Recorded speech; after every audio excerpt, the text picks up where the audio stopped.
بسم الله الرحمن الرحيم.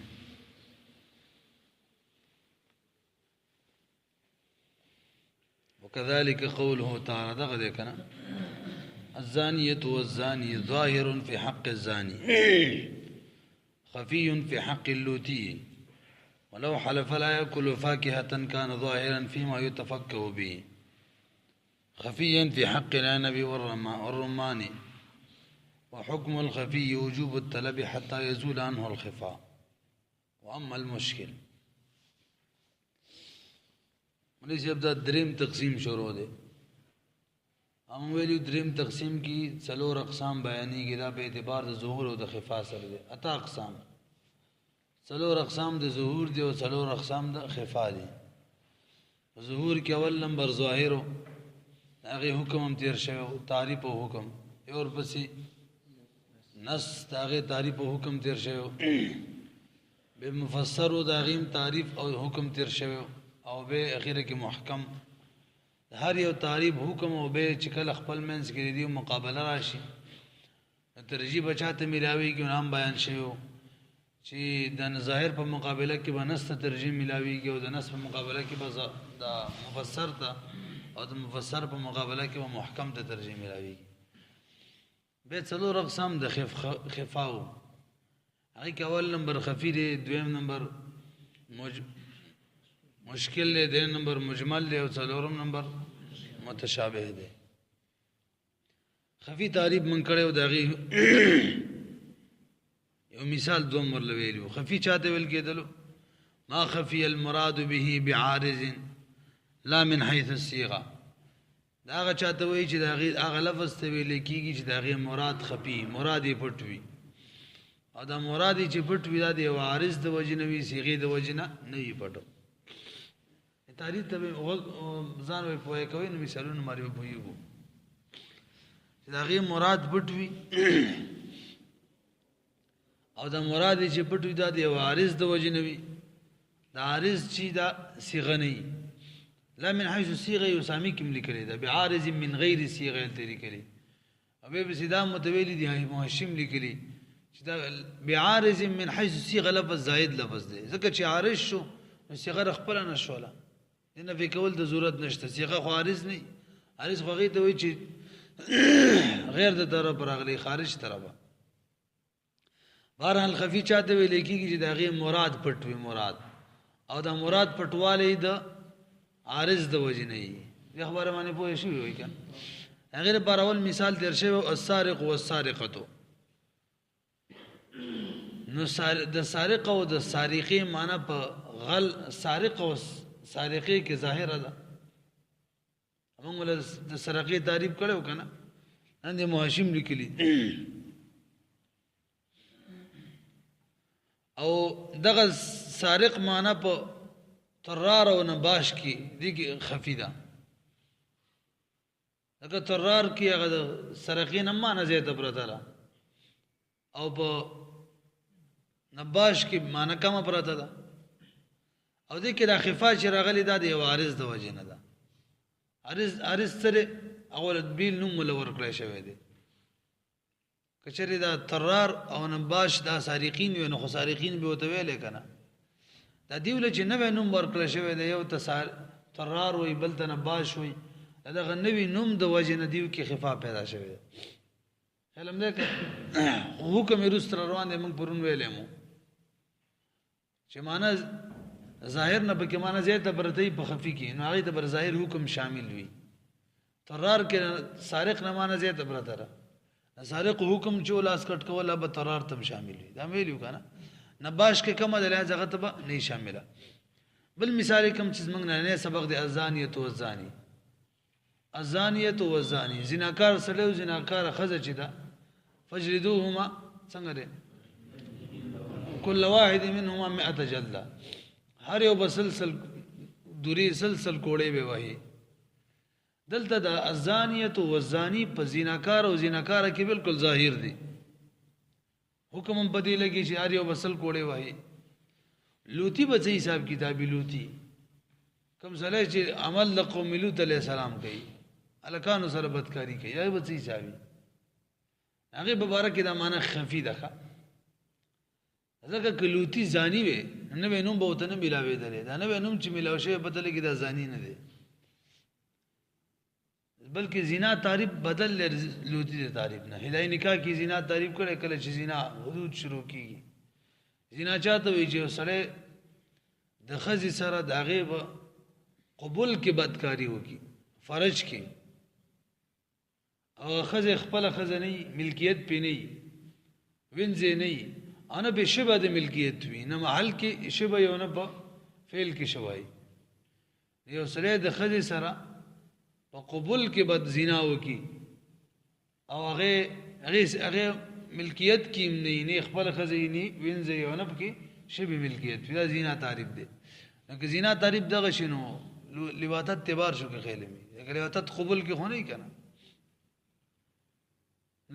دویم نمبر خفاف کې د عارض د وجه هم راغلی ده هغه څه نوم متبیل ملاو شوی دا د امام صاحب رائے ده امام صاحب وایي چې زانی باندې کوم حد جاری کیږي دا حد په پولوتی نه جاری کیږي دې کې دا معنی کم پراته ده لکه زنا کې د دواړو طرفونو ته شهوت وي دواړو طرفونو ته او لواتت کې خو یو طرف شهوت وي بل طرف شهوت نه دی امام صاحب وایي دا هدايه نکاح کې دي چې مقصود د زنا نه چې دی هغه ولادت دا توالد دی توالد دغه مقصود په لواتت کې نشته دی صاحبین وایي چې نه د زانی کوم حکم دی به د لوات دا سه اختلافي مسله موږ کتاب خبرې نه دي هدايه کوم تازه ویلي زین کوم دی کا او لواتت چې دی دا په حکم د زنا کې دی وایي او هغه وعلت مشترکه سره هغه شهوت پوره کول څنګه چې شهوت فرج کې پوره کیږي دغه شان دی بل ځای کې پوره کیږي مقصود اصلي هغه دغه ګرځي لہذا دوړ کې معنی پرته ده او امام سے وایي چې لوتی ته دغه حکم نه ورکو د زانی صاحبان خو ورکوي کنه امام شافعي سے به ورکوي امام سے وایي څه ور سره کوي هغه به مختلف اقوال نقل دي بعض وایي دیوال دی به در دیوال له بیروارته بعض وایي چې کمر له به دغه نه به کته گزار کی سخت وېدات پکې راغلي دي لوتی بارا کې سیزل حکم پکې راغلي چې وې سیزي بل څوک دا ونه کوي وګوره درکشن په خبره هو پوه شو کنه نو الزانیه والزانی په حق د زناکار کې ظاهر دی او په حق کې د حق د لوتی کې سره خفي دی خفاف کې عارض زوجنه د عارض څوک دی نو می بدل دی وكذلك قوله تعالى الزانيه والزاني ظاهر دی په حق د زانی کې خفي في حق اللوتی خفي دی په حق د لوتی کې لاندې لیکلي وهو من عمل عمل قوم لوط لوط علیہ السلام د قوم عمل چې کوي لوط نو متول ټیک نه دی یار لوط علیہ السلام د نسبت کی ولو حلف لا ياكل فاكهه كان ظاهرا فيما يتفكه به خفيا في حق عنب والرمان دا مثلا مسامی کی ذکر شوی هدايه کې د مولوی صاحب یو سره قسم مخرجه به فاکهه نه خورما فاکهه معنی دا ما يتفكه به په کوم شي سره چې مزاح استل کیږي خلک روټۍ نه مخ کې ځینې خوري او ځینې روټۍ نه پس خوري دا معنی په حق د سیب شلو وغیرہ په دې کې بالکل ظاهره ده مزید لپاره خلک خوري خو په حق د انګور او په حق د څوتوي انارو کې دا خفي دي دا لفظ په حق د انګور او انارو کې خفي دي ولی انګور او انار چیرې دي کې د تفقه سره قوام معنی پرته ده بدن له قوت ورکول معنی مړېدل معنی اکثر ذهنو کې خلک د خوراک په ځای باندې استعمالي دا غو خبرې دي زمونږ په ځای کې څوک زمونږ په زمانہ کې کېدې چې څوک نه چې خوراک د پاره مړېدل لپاره استعمالي یعنی روټي په ځای باندې استعمالي داسې نه بلکې انګور او انار هم د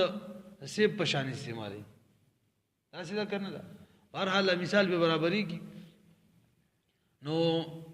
تفقه معنا دا صرف په سیب کې برته د شان نور ډیر شي کېلا وغیرہ کې خو رمان او عنبو کې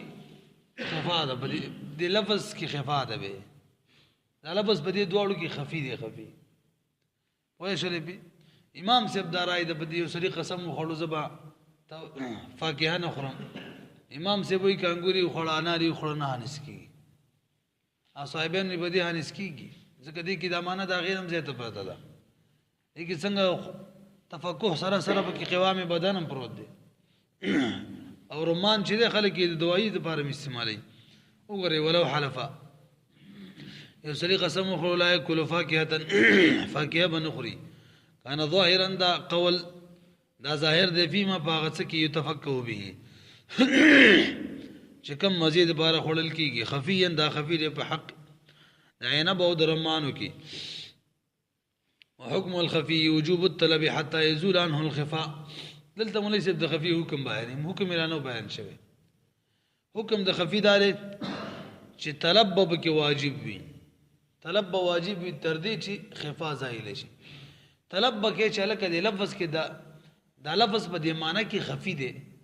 ولی خفي دی دا معنی زیاته پرته ده د ظاهر په نسبت سره کنه کم ده کله معنی زیاته و دا خبره مخ کې کړي و نبی بوله دقر خفي د ظاهر حکم بوله ورکو دا څه وکنه لکه ترار او نباش خبره وا هغه کې لفظ د سارق خفیو نمنګ په ترار او نباش کې طلب وکړو د دیو د مانیو چې هم قتل ترار کې معنی د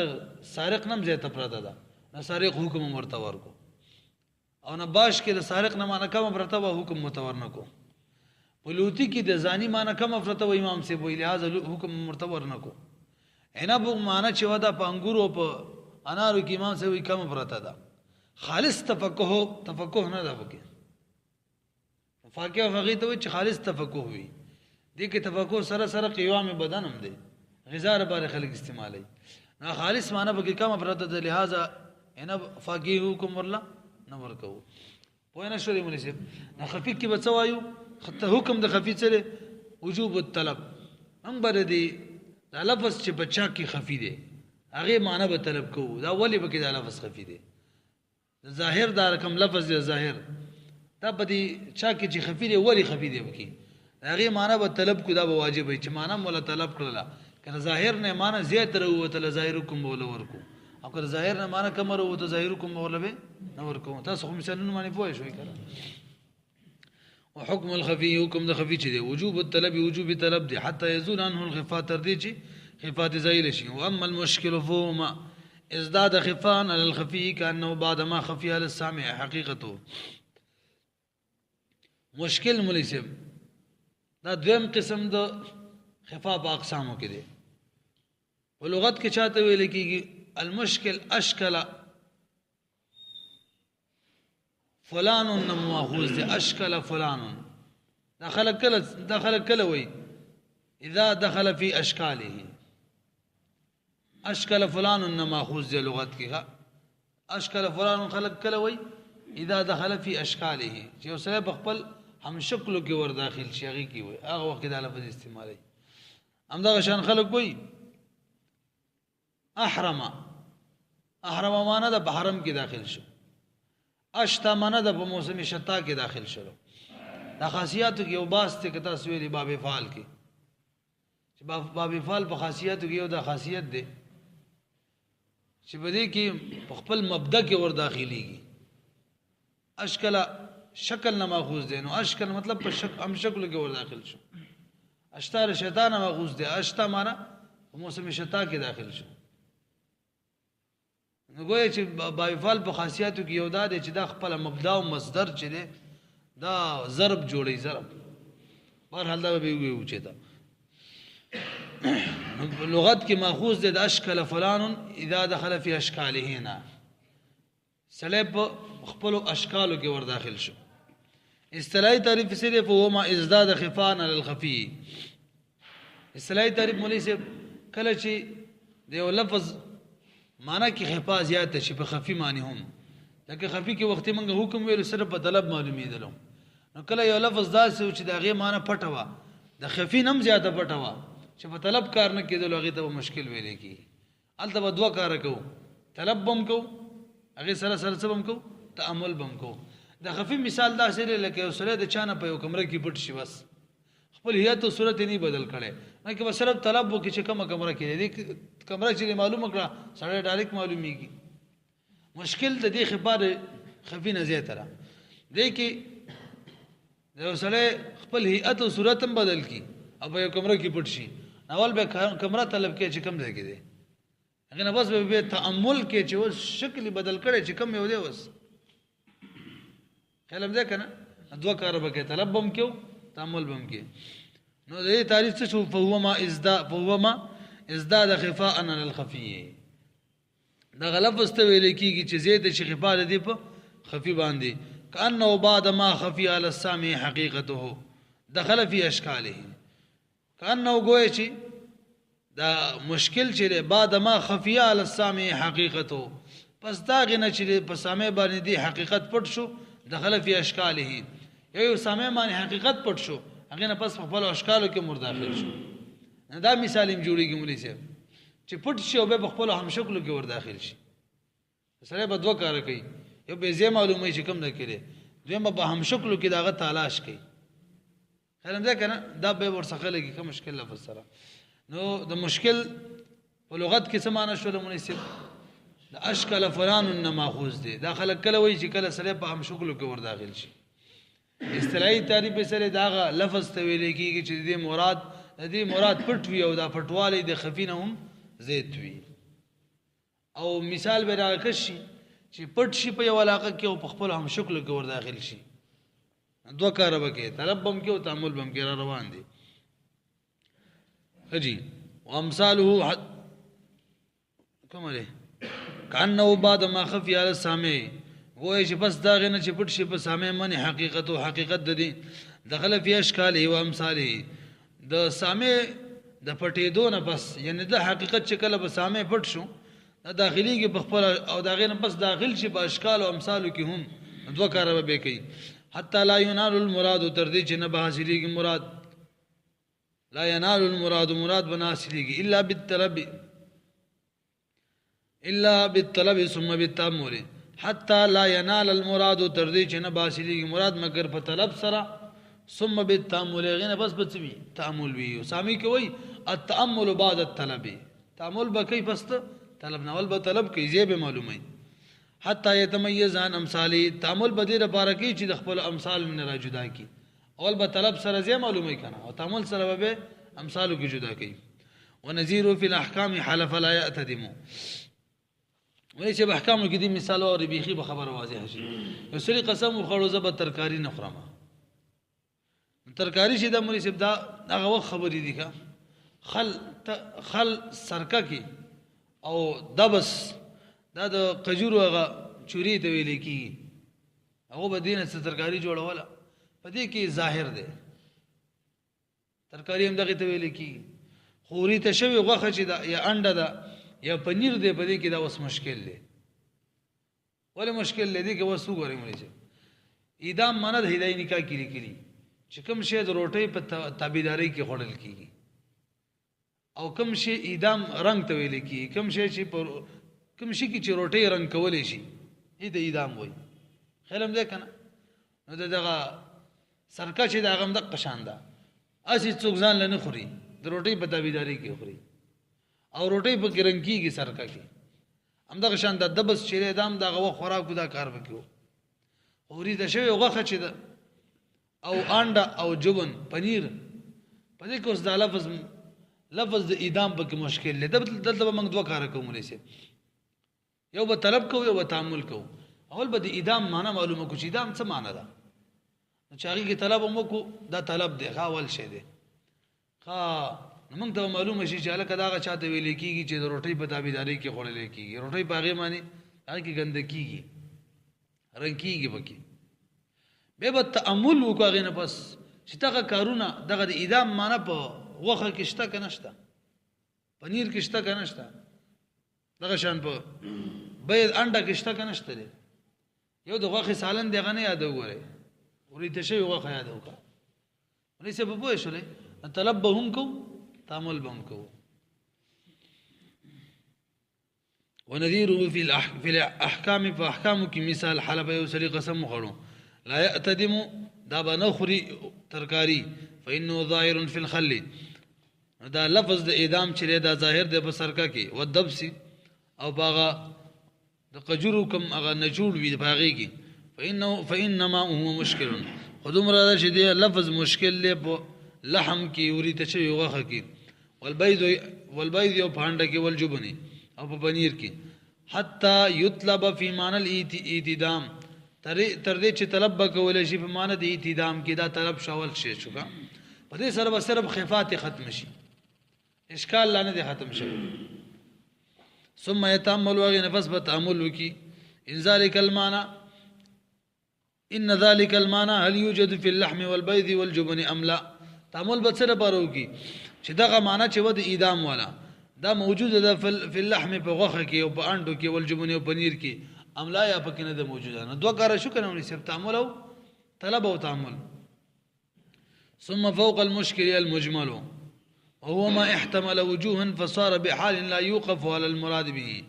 الا ببيان من قبل المتكلم وليس مجمل دریم قسم ده خفاض اقسامنا ده ماخوذ ده من قولهم اجمل عليهم الامر ربك بدي خلق ماني اجمل عليهم الامر دي معنی څه ده ابهم اجمل معنی ده ابهم لنددار چې مجمل په لغت کې ده اجمل نه ماخوذ دي اجمل معنی ده ابهم يعني مجمل ماخوذ ده مجمل لغوي معنی ده مبهم دې پوه شو لیکه مجمل په لغت کې چاته وي مبهم تا او اصطلاحي تعریفي کتاب ولا کړي وهم احتمل وجوها فصار بحال لا يوقف على المراد به الا ببيان من قبل المتكلم دا غلط استویل کیږي مولوی سجدي کې ډیرو مانو احتمال وي اوس کوم معنا مراد دا نه په طلب معلومیږي او نه په تامل معلومیږي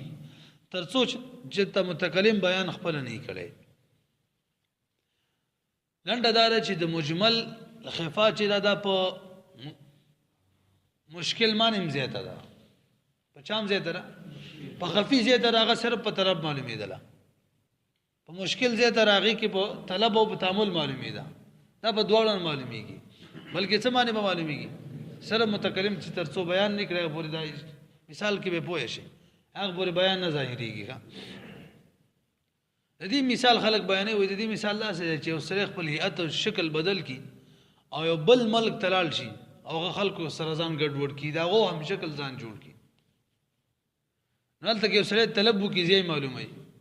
به تعامل کې خلکو ګوري دا نشي کوله چا کې به ګوري دوړو کار نه کی تر څو چې خلکو نه ته پوښتنه نه کړي نو مې وته وې دا نوم دې پلانې علاقې نه راغلی دا شان سړیو خلکو ته بیان نه کړي پوری کار نه وره وینا شری خبره مانی د دې مثال هغه شند انور کې لیکل شوی کا وهو ما دا غلط استویل کیږي احتمال وجوها الته وسامی کې دې تعریف کړي وهو مزدحمت فيه المعاني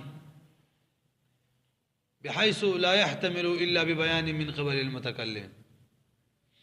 اشتادا نور لف الفاظ ازدحمت فيه المعاني اشتباها لا ينال المراد به الا ببيان من قبل المتكلم وهو ما احتمل وجوها دا غلط استویل کی چې کې ډیر وجوه التوي ازدحمت فيه المعاني معنی کې زیاتی شوی التوي احتمل وجوها ډیر وجوه احتمال لري دا یو مطلب دی کا وجوه معنا معنی فصار بحال دا بدسي حال معنی وګرځي لا يوقف على المراد به چې واقفیت نه حاصلېږي دې په مراد معنی الا ببيان من قبل المتكلم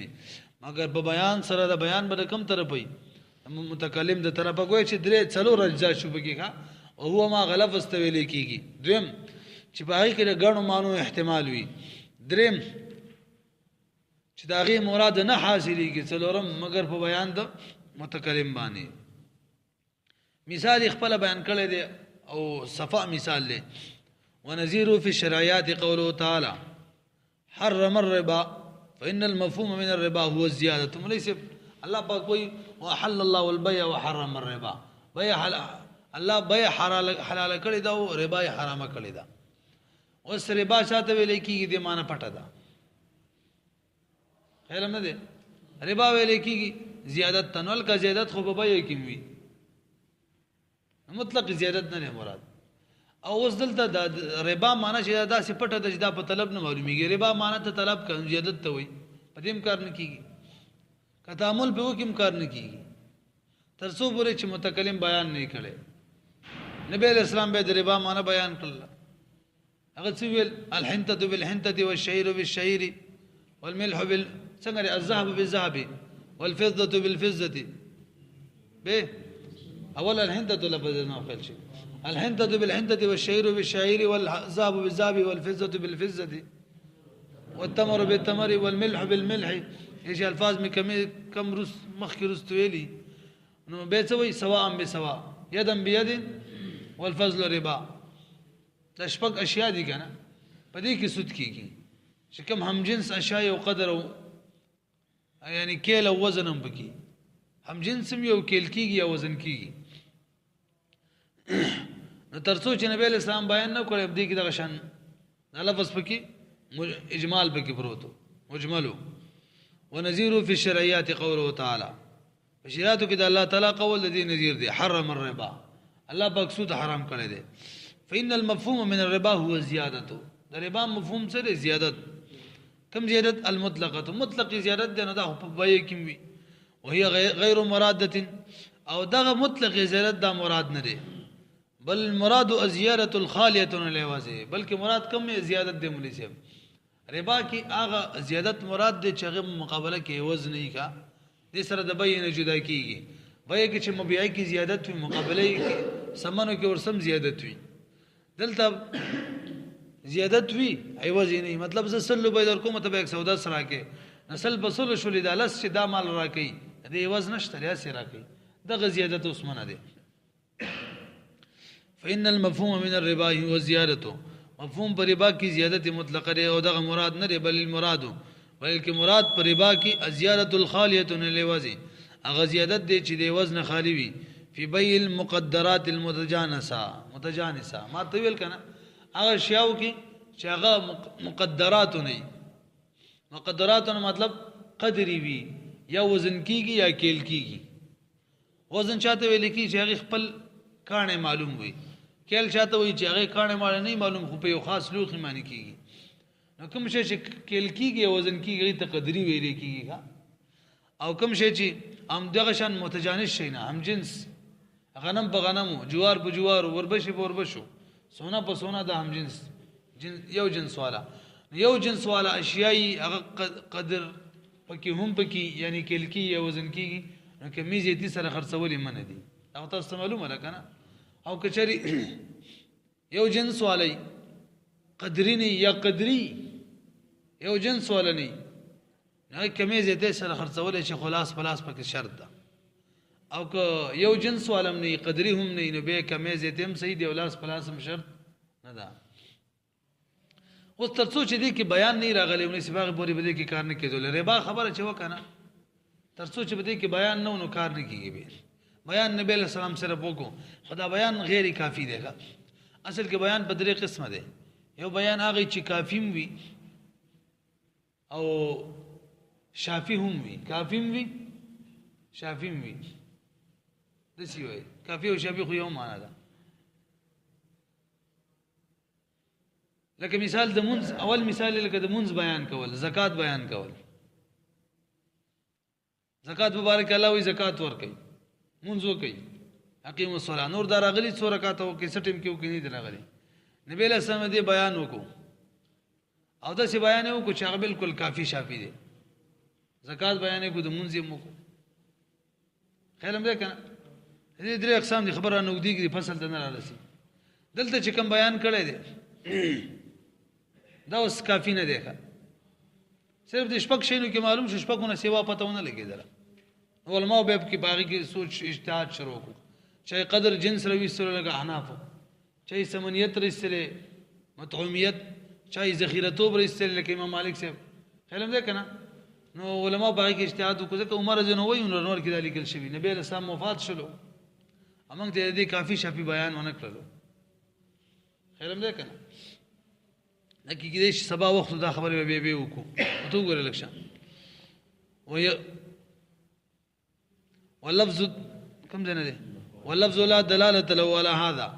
لفظ شری د ربا دې دلالت نشته په دغه مطلق هغه زیادت معنی چې کوم خالی دی وزنه هغه دلالت نه کوي چې سړی په لفظ کې تامل او طلب وکي او دغه معنی به معلومه کیدا شي نشي کېده فلا ينال المراد بالتامل نو په تامل سره مراد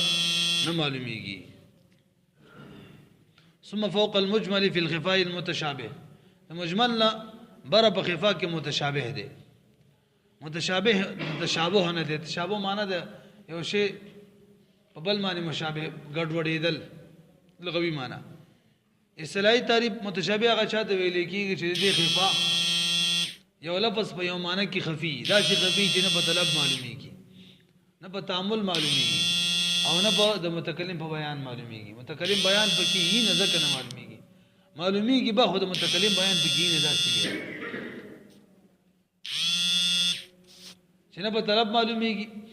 نه په تعامل معلومیږي او د داسي وي په دریم ټکي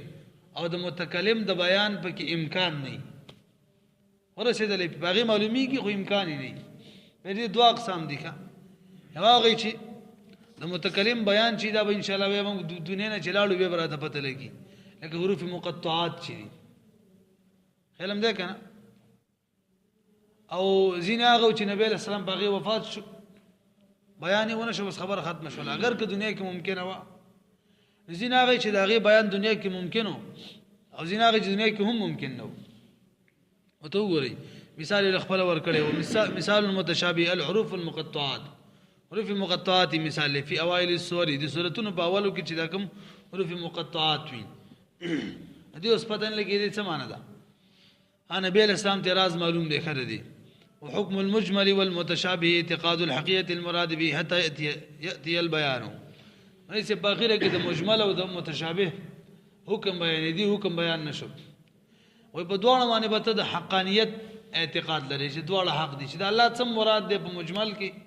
او یا په متشابه کې مق مراد ټیک دي چې د الله مراد دی حق دی دا مراد دا بلري طلب به کې نه کې طلب نه ځکه طلب کار نه کیږي تعامل باندې کې بکی صرف او صرف حقانیت اعتقاد بلري تر دې چې بیان راشي نو بیان چې د مولوی صاحب په مجمل کې دنیا کې راځي دا فرق دی او متشابه کې به اخرت کې به بیان راځي حکم د مجمل او متشابه اعتقاد او حقیقت المراد عقیده ساتل د مراد د حقانیت حتی یاتي البیان تر دې چې بیان پکې راشي